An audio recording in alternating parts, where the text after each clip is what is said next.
기도가 다 바꾼다라는 제목으로 하나님 말씀 증거하도록 하겠습니다. 표제에 보니까 배경이 나오죠. 다윗이 굴에 있을 때 사도 사무엘상 22장에 나오는 아둘람 굴 사건 같습니다. 그래서 굴의 노래가 두 개가 있습니다. 57편하고 142편. 57편에는 우리가 맨날 찬양하는 내가 만민 중에 뭐 이런 찬양 있죠. 거기서 찬양했다 그런 얘기를 합니다. 우리는 굴 그러면은 관광지로 생각합니다. 그래서 나쁘지 않죠. 뭐 만장굴, 뭐 협재굴, 뭐 이래서 굴 그러면 이미지 좋죠. 시원하고 안 그렇습니까? 그런데 이스라엘 백성들에게 있어서 굴이라는 것은 부정한 곳이고 동물 배설물이 있는 곳이고 한마디로 얘기하면 그 화장실입니다. 그래서 우리 식의 이미지에 제일 가까운 게 뭐냐면 내가 굴에 갔다 그러면 제 이미지는 그래요. 시궁창이에요. 더러운 물 흐르는 그 다리 밑에 있는 시궁창 있죠. 옛날 청계천. 요즘 말고요. 옛날 청계천 뭐 이런 거. 그게 굴이라고요. 그래서 6절에 보니까 자기 심정을 나는 심히 비천하나이다. 그러니까 바닥 상황이다 그런 뜻이라는 거예요. 그래서 굴을 낭만적으로 보면 안 되고 당시 문화에 있어서 가장 바닥적인 상황이 굴이다. 내가 굴에서 산다. 시궁창에 산다. 옛날 뭐 어르신들 맨날 그랬잖아요. 뭐 다리 밑에서 너 주워 왔다. 그게 뭐냐면 비천한 가운데 너 주워 왔다 그런 뜻이에요. 낭만이 아닙니다. 일반 성산대교 이런 데 아니에요. 그러니까 굴이 그런 이미지다 그런 거라는 것입니다. 그런데 142편이 분류를 보면은 성전 예배에서 부르는 노래 그런 분류가 있습니다. 참 이미지가 안 맞죠. 이스라엘 백성들에게 있어서 성전은 굉장히 정결하고 고귀하고 높은 곳 아닙니까? 근데 거기서 굴의 노래가 나와요. 더럽고 비천한 곳인데 이 상반된 이미지가 하나로 뭉칠 수 있었던 이유가 뭐죠? 기도가 있었기 때문에 그렇다는 것입니다. 원래 굴과 성전은 벽이 있었거든요. 근데 벽을 무너뜨리면 다리가 되잖아요. 기도는 어떤 장벽도 다리가 되게 만드는 힘이 있다. 그래서 기도가 다 바꾼다는 거예요. 굴에서 기도하면은 성전 된다. 굴에서 기도하면은 이 벽도 다리가 된다. 그런 이미지겠죠. 기도가 다 바꿔버립니다. 오늘 7절이지만 기도가 바꾸는 것들을 한번 살펴봤으면 좋겠습니다. 세 가지인데 첫 번째 기도는 우울에서 활력으로 바꾼다는 것입니다. 우리 속 사람을 다 뒤집어 버린다는 거예요. 기도해 보십시오. 우리 속이 바뀌어요. 속 사람이 다 바뀐다는 거예요. 요즘에 그 우울증 그런 얘기 많이 하지 않습니까? 혼자 있고 싶다. 이야기해도 왜 좋은지 잘 모른다. 친구들이 이렇게 있는데 피곤하다. 집중이 잘 안 된다. 일이 잘 안 풀린다. 이런 걸 우울증이라고 그러잖아요. 저절로 극복 못합니다. 이거 힘내라 그런다고 되는 거 아니죠. 힘내라 그래서 될 것 같으면 다 되죠. 힘이 나야죠. 근데 힘나는 방법 중에 하나가 뭐냐? 의사적인 접근 말고요. 우리 크리스찬의 접근에 의하면 기도가 낫게 만듭니다. 왜요? 기도는 영혼의 호흡이거든요. 들숨과 날숨이 있잖아요. 그죠? 이렇게 날숨에 해당되는 게 기도거든요. 그럼 들어와요. 주님의 생기가. 그래서 생명이 되더라 그런 얘기가 있지 않습니까? 소리내어 기도하는 거. 그래서 기도하는 사람들은 소망이 있습니다. 절대 넘어지지 않아요. 기도하면 다 살아나요. 그거 뭐 한두 번 경험했나? 이번에도 선교 갔더니 되게 힘들었었는데 뭐 엄청나게 기도하고 그러다가 사람들이 다 회복이 되더라고요. 활력이 있고. 그 꾸준히 유지해야 되는데 그죠? 그러면은 절대 무너지지 않는다는 것입니다. 소리내어 기도한다는 건 무슨 뜻이에요? 살아보겠다는 의지죠. 안 그렇습니까? 그래서 소리내어 기도하다 보면은 생명이 들어온다니까, 불이 들어온다니까요. 그래서 살아나게 된다는 것입니다. 그래서 기도 말고 약간 약으로 처리하려고 그러지 말고 힘들어도 기도하세요. 살아계신 하나님이 만져주시면 우리 속사람이 살아나게 된다라는 것입니다. 1절 읽겠습니다. 시작. 내가 소리내어 여호와께 부르짖으며 소리내어 여호와께 간구한도다. 이렇게 하나님께서 우리를 건져주실 뿐만 아니라 속사람을 건져주실 뿐만 아니라 하나님께서 그렇게 치료되는 것을 기뻐하신대요. 영광으로 여긴다고. 시편 50편 15절을 보니까 환난 날에 나를 부르라. 내가 너를 건지리니. 기도하면 건져주신다는 거예요. 거기서 끝나는 게 아니라 내가 나를 영화롭게 하는 것이다. 그런 말씀이 나와요. 그게 내게 영광 돌리는 거야. 그러니까 하나님 앞에 기도하는 것이 하나님께 영광이 된다는 거 잊지 마십시오. 내가 어려울 때 기도하는 거 영광이죠. 그렇지 않습니까? 그 자녀가 어려움이 있을 때 아빠, 아버지 그러면 영광이죠. 얘가 어려울 때 나 찾아오네. 영광이죠. 근데 갑자기 아저씨 그러고 딴 데 가면 뭐 아버지인데 왜 아저씨를 찾아? 이상하죠. 그 똑같다고요. 하나님 우리 아버지죠. 아저씨 아니에요. 아버지께 찾아가는 게 영광이 된다. 제일 좋다라는 것입니다. 두 번째로 기도가 바꾸는 것은 뭐냐 하면은 이제 속사를 바꾼다 그랬죠. 이제 그 사람의 행동 자체를 바꿔요. 겉사람을 바꾼다고. 그게 바로 뭐냐면 묶인 것에서 풀려나게 만든다는 것입니다. 그래서 어디에 묶여 있냐? 과거에 묶여 있고 보복하고자 하는 마음에 묶여 있고. 우리 인생이 그래요. 다 그 힘을 가지고 보복하는 데 쓰려고 그래. 분노하는 데 쓰려고 그래. 그게 마귀가 쓰는 장난이거든요. 아, 힘이 제한적인데 그 제한적인 힘 갖고 왜 보복하는데 미워하는데 분노하는 데 쓰냐고요. 그러니까 안 되는 거죠. 어디에 써야 돼요? 순종하는 데 써야 된다고. 순종이라는 게 뭐죠? 현재와 미래에 투자하는 거 아니에요. 아, 보복은 과거잖아요. 근데 순종은 지금과 미래 아닙니까? 그래서 묶인 것에서 풀려나가지고 미래에 집중해라. 순종에 집중해라. 순종. 그래서 성도들을 순종하게 만든다는 것은 뭐 교회 유익을 위해서 그런 거 아닙니다. 여러분 미래가 바뀌는 거예요. 아, 순종만이 미래를 바꾸지 뭐 딴 게 있습니까? 믿음의 순종이죠. 믿음 가지고 순종할 때 현재가 바뀌고 미래가 바뀌는 거 아니에요? 그거 아니면은 엉뚱한 데 묶여 있는 거겠죠. 우리는 대적과 원수들이 다 있습니다. 마귀가 살아 있으니까. 그래서 사람으로 인한 상처들이 있죠. 여기 보니까 원통과 우한 그랬어요. 원통은 뭘까요? 억울한 거죠. 억울할 때 원통하다 그러잖아요. 가슴 씌워서 원통해. 이건 아닌데 그런 느낌이 있잖아요. 이건 아닌데 그래서 자기가 시정하고 싶은 마음이 생기잖아요. 그게 원통함이야. 이렇게 놔두면 뭐 세상 망할 것 같고 나라 망할 것 같고 원통이에요. 그게 원통. 우한은 뭐죠? 괴로움이라고. 괴로움은 약간 좀 수세적인 건데 왜 하필 나에게 이런 마음이에요. 왜 허구한 사람 많은데 왜 하필 나에게만 이런가 뭐 이런 거. 이런 게 전부 다 이게 문제가 되는 거거든요. 그러니까 이것 때문에 과거에 묶여버린다고. 2절을 읽겠습니다. 시작. 내가 내 원통함을 그의 앞에 토로하며 내 우한을 그의 앞에 진술한도다. 그러니까 사람에게 가지 않고 하나님께 갔다. 이게 중요한 거죠.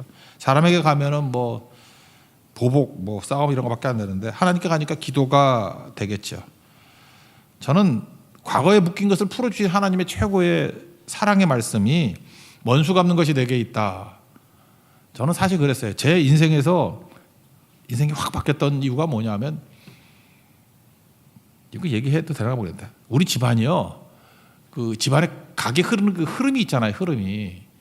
무지 지독한 집안이에요. 우리 집안이. 그러니까 할아버지가 순결하셨다는 얘기는 뭐냐 하면은 목숨 걸 정도로 고집 부리면 안 변한다 그런 거 아니에요? 우리 아버님도 아시는 분은 아시겠지만 온순해 보이죠. 어머니하고 싸워서 우리 어머니가 100점 100패예요. 엄청나게 그 무서운 분이에요. 무서운 분. 한번 하면은 절대 꺾지 않고 그런. 그래서 우리 친가에서 그 형제들이 다툼이 벌어지면 게임이 이게 끝이 안 나요. 끝이. 다 목숨 걸고. 제가 그거 알거든요. 저도 그런 게 있었어요. 사춘기 때까지 엄청 강했거든요. 이렇게 살다가 적골되겠다. 그 생각이 들어서 이 꺾여야 되겠다. 근데 그때 제가 받았던 말씀이 이거예요. 원수 갚는 것이 내게 있다. 저는 그때 머릿속에 90%가 보복심밖에 없었거든. 이게 보면 저거 원수 갚아야지. 이거 갚아야지. 이거 제일 좋아하는 거 와신상담 뭐 이런 거. 그죠? 근데 그게 쓸데없는 에너지 낭비하는 거더라고. 나 사실 그거 보복하려고 공부한 것도 있었고, 아 제가 보복심에 중학교 3년을 보냈던 게 뭐냐면 중학교 1학년 때 미술 선생님이 뚱뚱한 뚜해지였어. 아 근데 저는 공립학교 나왔는데 사립학교 나온 애들만 나오래. 그리고 그림 팔아먹고 점수 막 높게 주고, 우리 아무리 그림을 잘 그려도 나쁘게 주고. 그 선생은 선생님이라고 말도 붙이고 싶지 않은데 밥도 안 먹어. 맨날 그때 비쌌거든요. 케이크 하나 갖고 와서 케이크만 먹어. 그러니까 돼지가 되지. 케이크만 먹고. 근데 그때는 케이크 지금 파리바게트가 아니에요. 엄청 귀한 거여서 그건 뭐 1년에 한 번 먹을까 말까 하는 거였는데 되게 먹고 싶은데 그거 먹어. 그리고 맨날 부잣집 애들 돈 받아가고. 그래서 내가 소위 말하는 훌륭한 사람 돼서 저놈 죽여버려야지 그런 생각을 했다고. 사실 그 미술 선생님 때문에 내가 공부를 열심히 했던 것도 있어요. 저거 죽이려고. 그래서 우리 뭐 6명 7명 모으기도 했어요. 같이 죽이자고. 근데 그러니까 그렇게 살았으니 이게 사춘기 얼마나 이게 마음이 깨져 있었겠어요. 그죠? 그러니까 중학교 때, 고등학교 때도 마찬가지고. 그래서 뭐 그런 것들이 연속이 됐었는데 이게 수련했던 것 같아요. 이게 하나님 앞에서 깨진 게 원수 갚는 것이 내게 있다. 그때부터 생각해보니까 하나님 원수를 더 잘 갚아주시는 것 같아요. 그런 마음 생겨서 원수하고 바이바이 했어요.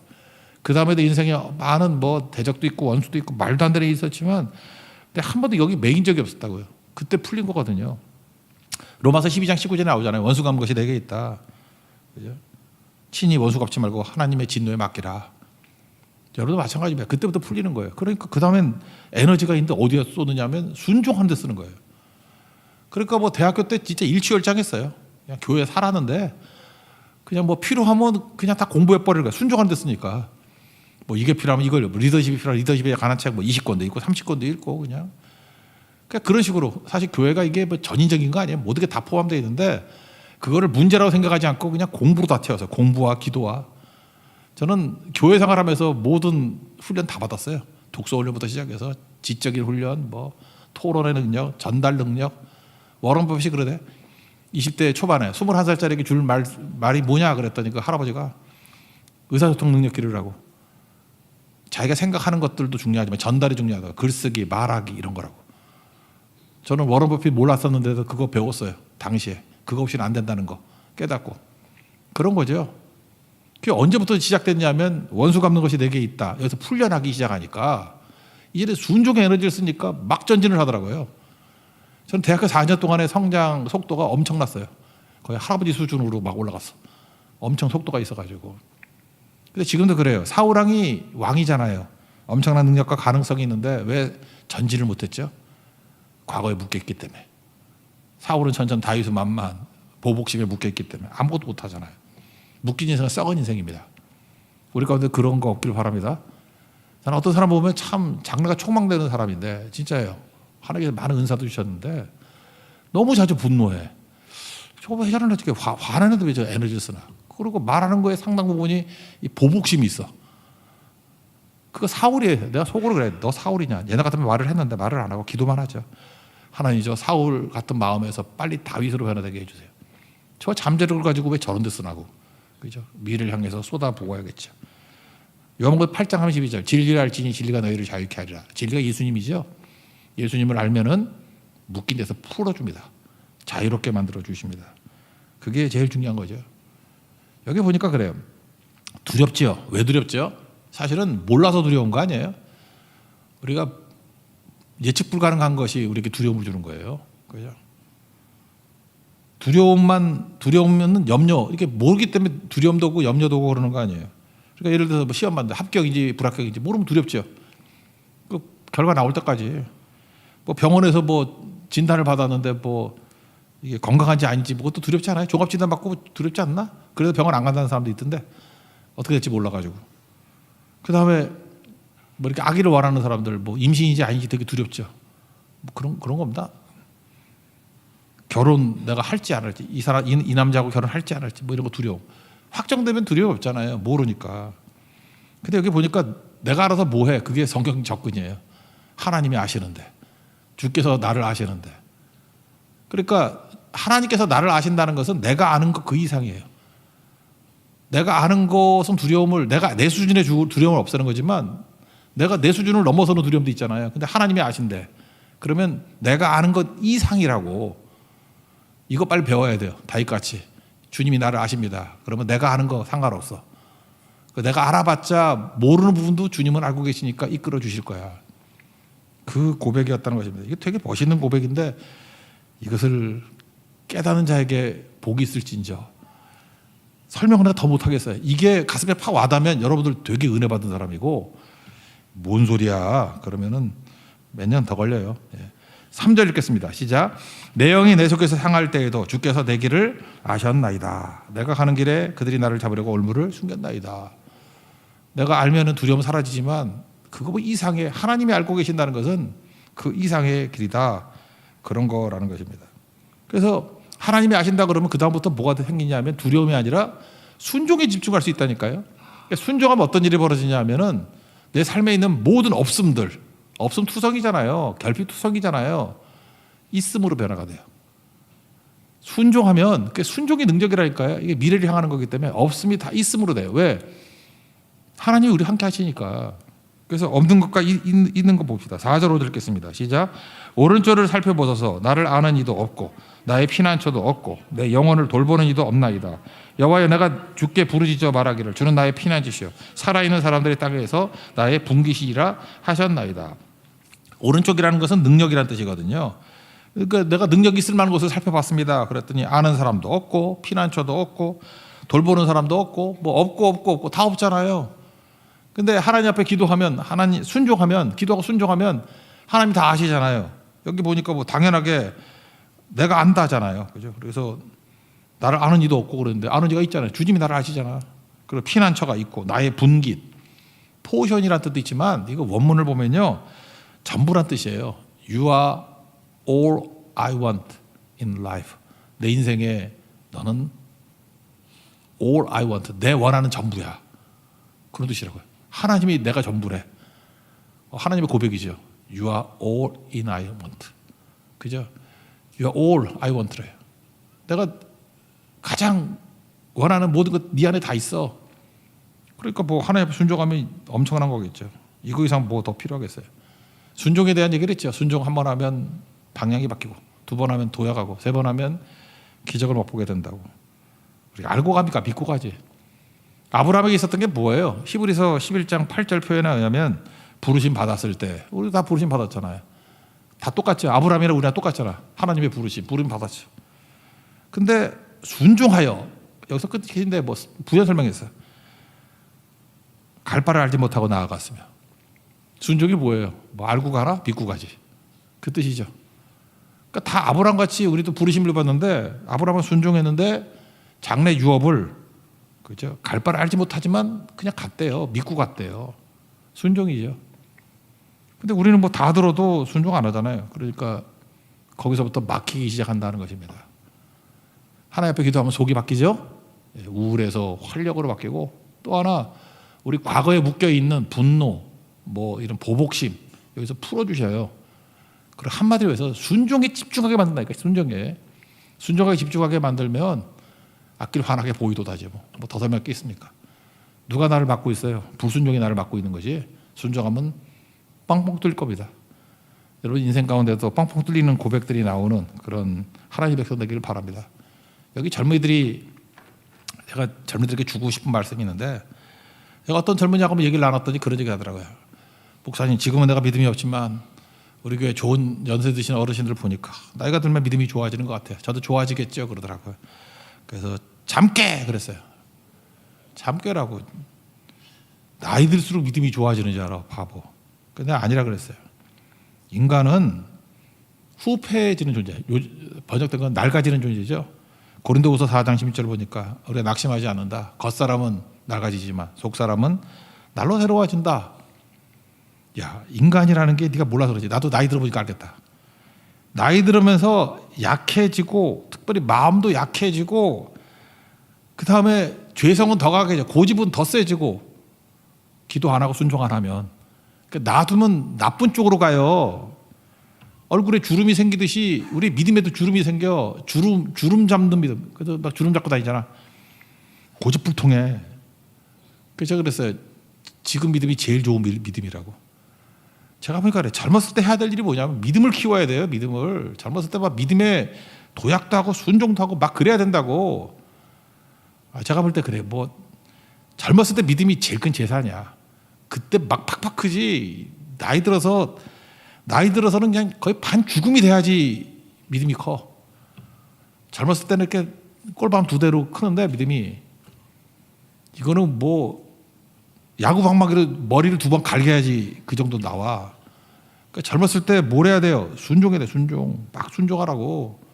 그러니까 젊었을 때 믿음의 물량을 막 키워놔야 돼요. 부모들이 지들같이 살라 그래. 애들이 예를 들어서 뭐 고등학교, 대학교 뭐 이럴 때 막 순종을 막 엄청나게 하려 그래. 그럼 부모들이 막 겁이 나잖아. 저렇게 순종하다가 저 공부를 언제 하고 막 이러잖아요. 그래서 네 꼴로 되려고, 네 꼴 되려고. 그때 막 믿음을 막 키워놔야 돼요. 막 키워놔서 막 겁나는 믿음 만들어 놓으면 거기서 인물이 나와요. 물론 그렇게 말하면 또 제한적이기 때문에 딴 데도 나오겠지. 그래야 소망이 생기겠지. 근데 거의 없어. 거의 없고. 하여튼 젊으면 그렇게 보내야 돼요. 순종으로 보내야 돼. 순종으로. 1%가 되려면, 상위 1%가 되려고 그러면 99%가 하지 않는 일을 해야 되잖아요. 그러니까 굳이 말하자면 신앙의 차원에서 신앙의 차원에서 1%가 뭔지 알아요? 믿음 가지고 순종한 애들이에요. 그게 1%야. 믿음도 없는 애들이 대부분이에요. 그러니까 흘러가지. 그리고 믿지만 순종 안 하는 애들도 많지. 그거는 99%예요. 죽은 물고기만 물결 따라 흘러갑니다. 물고기가 있어요. 물결대로 물고기가 가. 죽은 거야. 살아있는 물고기는 거슬러 가요. 살아있는 건 거슬러 갑니다. 그래서 뻔하지 않아요. 그걸 거룩하다 그래요. 다르다 그래요. 그거 1%로 만들어야 돼요. 1%는 사람이 못 만듭니다. 하나님 만들어야 돼요. 이걸 세상에서 뭐라냐? 위험 감수예요. 우리는 믿음이라고 하지만 세상은 위험 감수라 그래. 저는 저게 위험한 일을 많이 하려고 그래. 안전하게 산다고 안전한 길을 가면요, 물고기가 물결 따라가면 안전한 것 같지요. 그러니까 죽은 거예요. 나중에 죽음으로 그냥 도매급으로 그저 이렇게 수산시장에 가는 애들이야, 걔네들은. 근데 거슬러 가는 사람은 안 잡혀. 대양을 항해하는 사람이 되겠죠. 안전하다고 산다고 안전한 게 아니라 믿음으로 살 때 안전합니다. 그거 붙드십시오. 세상에서 제일 안전한 길은 믿음으로 사는 거예요. 그럼 후회가 없습니다. 최고의 인생이 될 수 있다. 그런 거예요. 그래서 기도하면 속이 바뀌고 기도하면 겉이 바뀌어요. 그죠? 순종의 사고로. 분노나 보복하는 인생이 아니라 순종하는 생명에 있는 하나님의 백성으로 바뀌게 된다는 것입니다. 다인 얘기잖아요. 다인 이렇게 변화됐잖아요. 마지막 세 번째는 이걸 뭐라 그래야 되나? 다 바뀌어요. 근데 이게 왜 다 바뀌냐면 영적 고도를 높이기 때문에, 수준을 높이기 때문에 다 바뀐다고. 이제는 뭐 나만의 문제가 아니라 환경이 바뀌고 교제권이 바뀌고 그냥 싹 다 바뀌어버려요. 여기 마지막에 이런 고백이 나와요. 그들은 6절 하반절에 그들은 나보다 강합니다. 창세기 같은 데 보면요, 가인의 후예들은 항상 강했어요. 뭐 라멕 같은 거 보세요. 뭐 나 건들면 뭐 77배야. 가인 건들면 7배, 나는 77배야. 그래서 항상 세요.